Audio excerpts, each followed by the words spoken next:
सबसे ज्यादा IAS PCS Vidyapati की रचना है हम। रेणु की कहानी दे दी, दिनकर की कविता है हम। कभी सांचे में ढल जाते हैं, कभी खुद सांचा बन जाते हैं, कभी चट्टानों से टकरा के झरना हम नया बहाते हैं। गुरु गोविंद सिंह का साहस, गुरु गोविंद सिंह का साहस नालंदा की क्यारी है जी। हाँ हम बिहारी हैं जी, थोड़े संस्कारी हैं जी।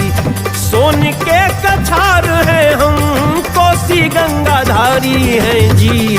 हाँ हम बिहारी हैं जी, थोड़े संस्कारी हैं जी। हाँ हम बिहारी हैं जी, थोड़े संस्कारी हैं जी।